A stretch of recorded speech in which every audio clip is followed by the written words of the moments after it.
തമിഴ്നാട്ടിലെ കോയമ്പത്തൂർ ജില്ലയിൽ വായ്പാറയ്ക്കടുത്തുള്ള ഒരു ഡാമാണ് അപ്പർ ഷോളയാർ ഡാം. ഇത് എന്തുകൊണ്ട് നമ്മൾ തമിഴ്നാട്ടിലേക്ക് കയറിയെന്ന് ചോദിച്ചു കഴിഞ്ഞാൽ കേരളത്തിൻ്റെ തൊട്ടടുത്ത് കിടക്കുന്നതാണ്, എല്ലാം ബോർഡറാണ്. അപ്പോൾ നമ്മൾ വന്നപ്പോൾ ബോർഡർ കടന്നുപോയി എന്നുള്ളതേ ഉള്ളൂ. അപ്പോൾ ഞങ്ങളിന്ന് ഉദ്ദേശിക്കുന്നത്, ഞങ്ങൾ ഇന്നലെ വന്ന കുറച്ച് സ്ഥലങ്ങൾ എടുക്കാൻ കഴിഞ്ഞില്ല, കാര്യം മഴയും ഇരുട്ടുമൊക്കെ ആയതുകൊണ്ട്. അതുവഴി തിരിച്ച് നമുക്ക് ഈ കാട്ടിലൂടെ തന്നെ 55 കിലോമീറ്റർ യാത്ര ചെയ്ത് ഒരിക്കൽ കൂടെ നമ്മൾ ശ്രമിക്കുകയാണ് ആ സ്ഥലങ്ങൾ കൂടി ഒന്നുകൂടി കവർ ചെയ്യാനായിട്ട്. അപ്പോൾ ഇത് ഡെഫിനറ്റ്ലി ഒരു ടൂറിസ്റ്റ് ഡെസ്റ്റിനേഷനാണ്. മലയാളികൾ ധാരാളം വരുന്നുണ്ട്. കേരളത്തിൽ നിന്നുള്ള ആൾക്കാരെല്ലാം വീക്കെൻഡിലേക്കെല്ലാം വന്ന് ഇവിടെ എൻജോയ് ചെയ്യുന്ന സ്ഥലങ്ങളാണ്. ഇതിൻ്റെ കണക്ടിവിറ്റി എന്ന് പറഞ്ഞു കഴിഞ്ഞാൽ, ഇത് അപ്പർ ഷോളയാർ ഡാം എന്ന് പറയുന്നതിന് ഒരു ലോവർ ഷോളയാർ ഡാമും ഉണ്ട്. Upper Sholayar dam, lower Sholayar dam. Upper Sholayar dam ഇവിടെ തമിഴ്നാട്ടിൻ്റെ ഭാഗമായി നിൽക്കുന്നു. ലോവർ ഷോളയാർ ഡാം എന്ന് പറയുന്നത് തൃശ്ശൂരിൻ്റെ ഭാഗമായിട്ടാണ് നിൽക്കുന്നത്.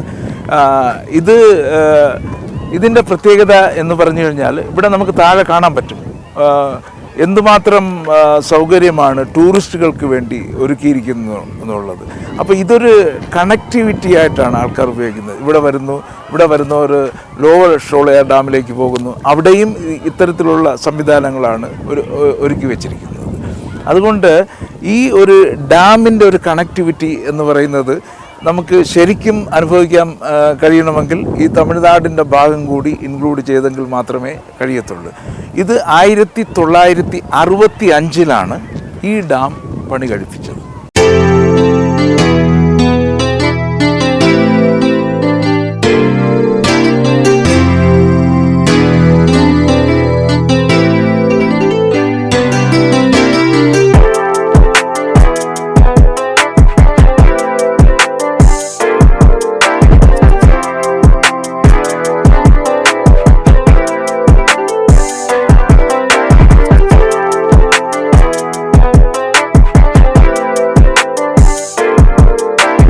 നമ്മളിവിടെ വന്നപ്പോൾ കണ്ടൊരു പ്രത്യേകത വെച്ചാൽ, നമ്മൾ അവക്കാഡോ ഇവിടെ വാങ്ങാൻ കഴിയും.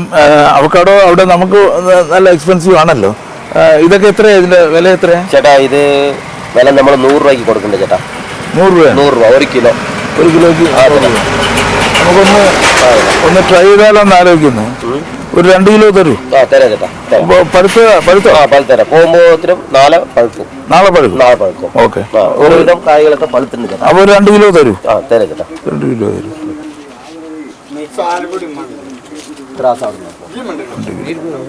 ഈ അവക്കാഡോ ഇവിടെ പിടിക്കുന്നത് തന്നെയല്ലേ? ഇവിടെ നമ്മുടെ തൊടിയിലുള്ളതാ. ഇവിടെ ഓ, ഇത് അപ്പോൾ 200 രൂപ 2 കിലോ.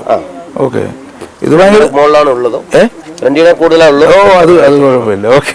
ഏതായാലും വളരെ സന്തോഷം. Thank you. ഇവിടെ വന്നു കഴിഞ്ഞാൽ നമുക്ക് ഈ അവക്കാഡോ വളരെ ചീപ്പായിട്ട് വാങ്ങാൻ കഴിയും. 1 കിലോയ്ക്ക് 100 രൂപ ആണ് അവർ ചാർജ് ചെയ്യുന്നത്. അപ്പോൾ ഞാനിപ്പോൾ 2 കിലോ വാങ്ങി 200 രൂപ. നമുക്കവിടെ യു കെയിലൊക്കെ നമുക്ക് ഈ ഒന്നിന് 1 പൗണ്ടൊക്കെയാണ് അവർ ചാർജ് ചെയ്യുന്നത്.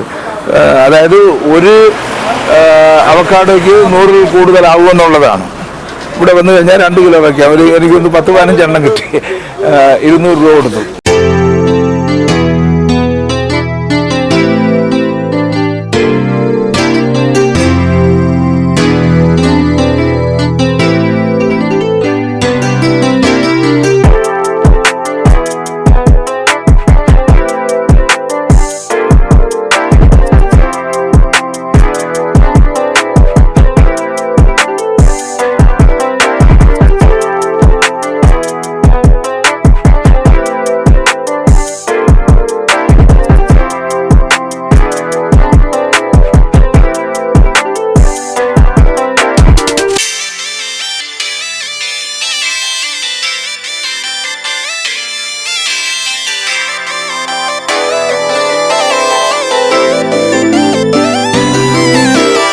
ഞങ്ങൾ വാൽപ്പാറയിൽ നിന്ന് മലക്കപ്പാറയിൽ വന്ന് അവിടെ നിന്ന് ഈ കാടിലൂടെ ഞങ്ങൾ ആതിരപ്പള്ളി ഒന്ന് ശ്രമിക്കാൻ പോവുകയാണ്. ഇന്നലെ വന്നപ്പോൾ മഴയായി പോയല്ലോ.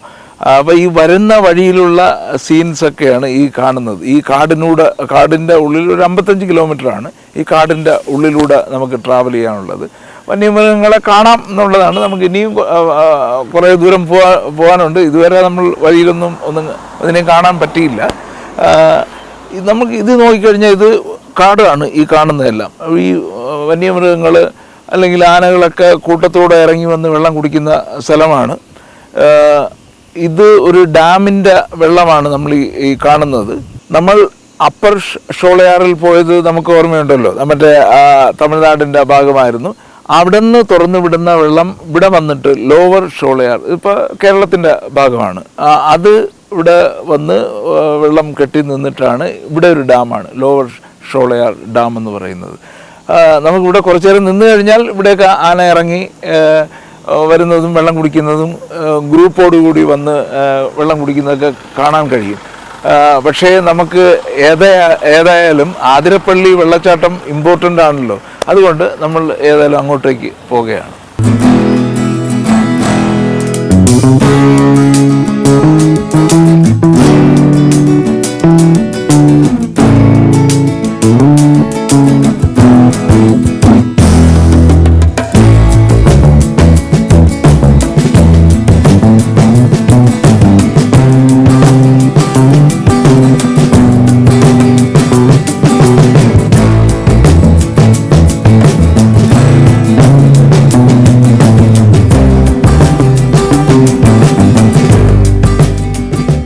നമ്മൾ വീണ്ടും തിരിച്ച് അതിരപ്പള്ളി വെള്ളച്ചാട്ടത്തിൻ്റെ അവിടെ എത്തിയിരിക്കുകയാണ്. ഇന്നലെ വന്നപ്പോൾ മഴ കാരണം അങ്ങോട്ടൊന്നും പോകാൻ പറ്റിയില്ല.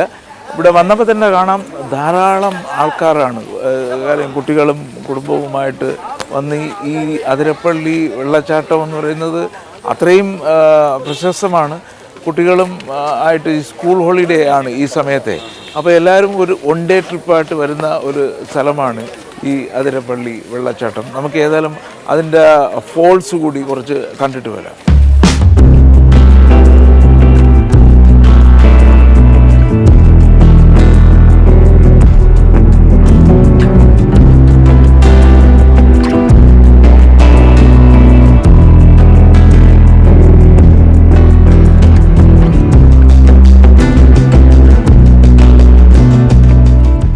ഞങ്ങൾ ഏതായാലും ഇന്നലെ വൈകുന്നേരം വന്നപ്പോൾ മഴയും കാറ്റുമൊക്കെ ആയിട്ട് ഇങ്ങോട്ട് ഇറക്കാതെ അവർ വിടുകയും ചെയ്തു. ഇന്ന് ഞങ്ങൾ ഏതായാലും തിരിച്ചിവിടെ എത്തിയത്, ഇത് ഒരു വ്യൂ ഞങ്ങൾ ഒരിക്കലും പ്രതീക്ഷിച്ചില്ല. ഞങ്ങൾ അകത്തൂടെ താഴെ കൊണ്ടുവന്ന് ഈ വ്യൂവിൽ നമ്മളെ എത്തിച്ചതിന് നമ്മൾ സുഹൃത്തിനോട് സുനിലോട് നന്ദി പറയുകയാണ്.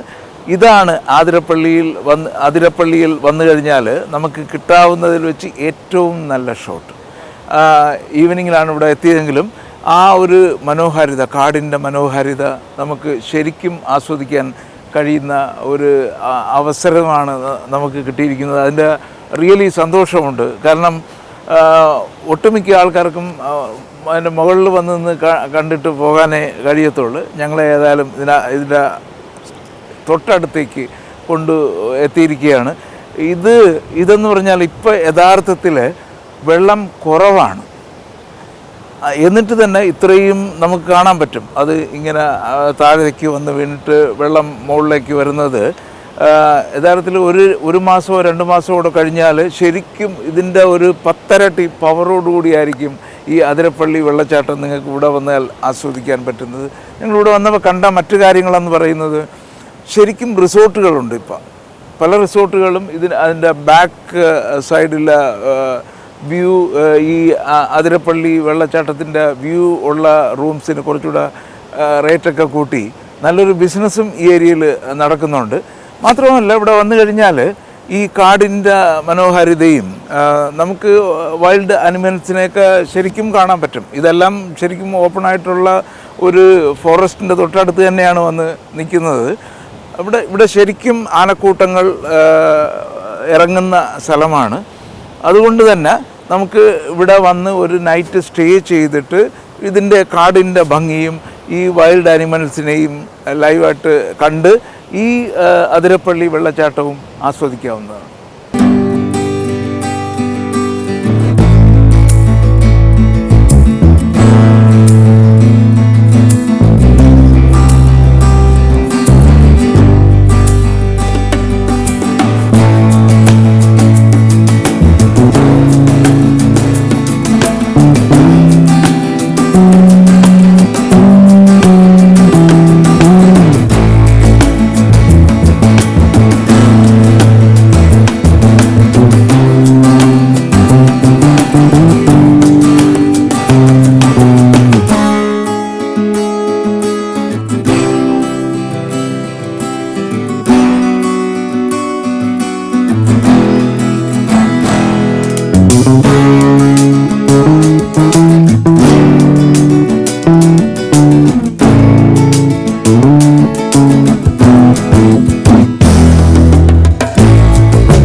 നമ്മൾ ഇന്ന് എത്തിയിരിക്കുന്നത് തൃശ്ശൂർ ജില്ലയിലെ ഇരിങ്ങാലക്കുട കൂടൽമാണിക്യ ക്ഷേത്രത്തിലാണ്. ഞങ്ങളിന്ന് വന്നപ്പോൾ ഒരു സന്തോഷം തോന്നിയത്, ഇവിടെ ഇന്ന് ആറാട്ട് നടക്കുന്ന ദിവസമാണ്. അത് കാരണം ആറാട്ട് തുടങ്ങാൻ പോണതേ ഉള്ളൂ. രാവിലെയാണ് വന്നിരിക്കുന്നത്. ഈ ക്ഷേത്രത്തിൻ്റെ പ്രത്യേകത എന്ന് പറഞ്ഞു കഴിഞ്ഞാൽ ഇന്ത്യയിലെ തന്നെ വളരെ അപൂർവമായ ക്ഷേത്രങ്ങളിലൊന്നാണ്. ഇവിടുത്തെ പ്രതിഷ്ഠ ഭരതൻ്റെയാണ്. അത് തന്നെയാണ് ഇതിനെ വളരെ യുണീക്ക് ആക്കുന്നത്. നമ്മൾക്ക് കൂടൽമാണിക്യ ക്ഷേത്രത്തെക്കുറിച്ചിട്ട് ധാരാളം കേട്ടിട്ടുണ്ടല്ലോ. ഇരിങ്ങാലക്കുട കൂടൽമാണിക്യം എന്ന് പാട്ടുകൾ ധാരാളം വന്നിട്ടുണ്ട്. ഈ പുറകിൽ കാണുന്നതാണ് കൂത്തമ്പലം. ഇവിടുത്തെ ഈ കൂത്തമ്പലം എന്ന് പറയുമ്പോൾ അന്ന് ഒരു അമ്പലം എന്ന് പറയുന്ന കൺസെപ്റ്റ് തന്നെ അവിടെ നിന്നാണ് ഇതിൻ്റെ കൾച്ചറൽ ആക്ടിവിറ്റീസിനും പ്രൊമോഷൻ കൊടുക്കുന്നത്. കൂടൽമാണിക്യം എന്ന വാക്കിൻ്റെ അർത്ഥം 2 അമൂല്യ രത്നങ്ങൾ ഒത്തുചേരുന്നു എന്നുള്ളതാണ്. ഈ അമ്പലത്തിൽ വന്നപ്പോൾ ഞങ്ങൾക്ക് വ്യത്യാസമായിട്ട് തോന്നിയത്, ഇത് 10 ഏക്കറിലേറെ സ്ഥലമുണ്ട്. അതിന് നമുക്ക് ഈ കാണുന്ന കണക്കുള്ള ചുറ്റുമതിലുകളുണ്ട്. വളരെ വലുതായിട്ടുള്ള ചുറ്റുമതിലുകൾ ഉണ്ട്. ഇന്നിവിടെ അമ്പലത്തിൻ്റെ ഉത്സവ ദിവസം വന്നതുകൊണ്ട് തന്നെ നമുക്ക് പുറകിൽ ആനകൾ എല്ലാം അലങ്കരിക്കുന്നത് കാണാം. ഇവിടെയും 1-2 ആനകളെല്ലാം നിൽപ്പുണ്ട്. ആൾക്കാരെല്ലാം വന്നു തുടങ്ങുന്നതേ ഉള്ളൂ. രാവിലെ ആയതുകൊണ്ടാണ്. ഞങ്ങളിന്ന് ഈ കൂടൽമാണിക്യ ക്ഷേത്രത്തിൽ വന്നപ്പോൾ ഉത്സവ ദിവസമാണ്. ഇവിടുത്തെ ഉത്സവം എന്ന് പറഞ്ഞാൽ 10 ദിവസം നീണ്ടു നിൽക്കുന്ന ഉത്സവമാണ്. ഇന്ന് ഞങ്ങൾ വന്നിരിക്കുന്നത് 6ാമത്തെ ദിവസമാണ്. അതിൻ്റെ ചടങ്ങുകളാണ് ഇതിൻ്റെ പുറകിൽ നടന്നുകൊണ്ടിരിക്കുന്നത്.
ഈ കൂത്തമ്പലത്തിൻ്റെ പ്രത്യേകത എന്ന് പറഞ്ഞു കഴിഞ്ഞാൽ പുരാതന കലാരൂപങ്ങളായ ചാക്യാർ കൂത്ത്, കൂടിയാട്ടം എന്നിവ പ്രധാനമായി അരങ്ങേറുന്ന സ്ഥലമാണ്.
കേരളത്തിലെ ഏറ്റവും വലിയ പ്രൈവറ്റ് ബസ് സ്റ്റാൻഡുകളിലൊന്നായ തൃശ്ശൂരിലെ ശക്തൻ ബസ് സ്റ്റാൻഡിലാണ് ഞങ്ങൾ ഇപ്പോൾ നിൽക്കുന്നത്.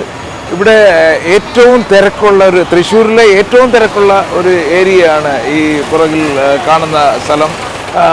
ഇവിടെ ശക്തൻ തമ്പുരാനാണ് യഥാർത്ഥത്തിൽ തൃശ്ശൂരിൻ്റെ ഈ സിറ്റി വിഭാവനം ചെയ്തത്. അതുകൊണ്ട് തന്നെ അദ്ദേഹത്തിൻ്റെ സ്മരണയ്ക്കായാണ് ശക്തൻ തമ്പുരാൻ എന്ന ഈ നാമകരണം ചെയ്തിരിക്കുന്നത്.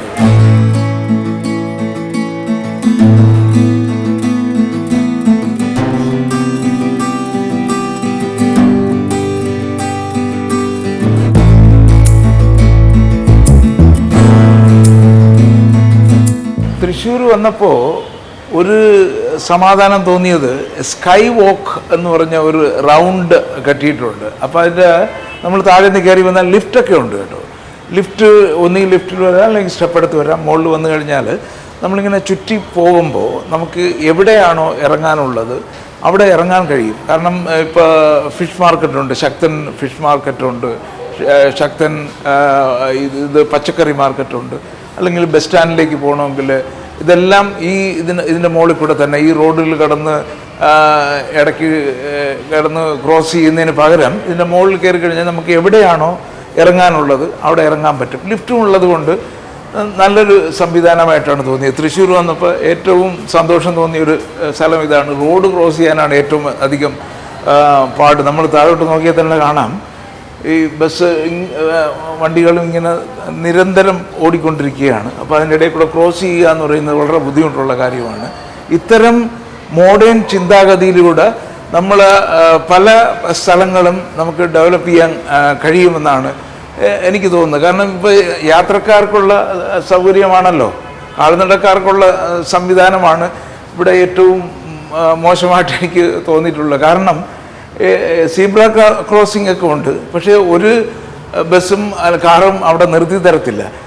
നമ്മൾ വിദേശത്തൊക്കെ ആണെങ്കിൽ സീബ്ര ക്രോസിംഗ് ഉണ്ടെങ്കിൽ വരുന്ന കാൽനട യാത്രക്കാർക്കാണ് ഏറ്റവും ഇമ്പോർട്ടൻസ് കൊടുക്കുന്നത്. ഇവിടെ എല്ലാം സിസ്റ്റം ഉണ്ടെങ്കിലും പക്ഷേ ഒന്നും നിർത്തില്ല, നമുക്ക് ക്രോസ് ചെയ്യാൻ വലിയ പാടുമാണ്.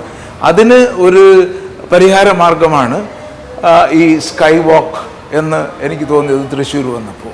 ഓക്കെ, ഞങ്ങൾ കറങ്ങി വന്നപ്പോൾ വെജിറ്റബിൾ മാർക്കറ്റ്, ഏതായാലും വെജിറ്റബിൾ മാർക്കറ്റിൽ ഒന്ന് കയറിയിട്ട് പോകാമെന്ന് തന്നെ വിചാരിക്കുന്നു. പ്രായമുള്ളവർക്ക് വേണ്ടിയുള്ളതാണല്ലോ ലിഫ്റ്റ്, അതെങ്കിലും ലിഫ്റ്റ് ഉപയോഗിച്ച് കളയാം.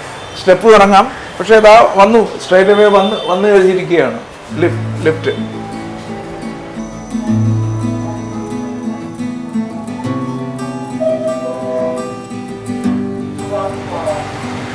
അങ്ങനെ നമ്മൾ വെജിറ്റബിൾ മാർക്കറ്റിൽ എത്തിയിരിക്കുകയാണ്.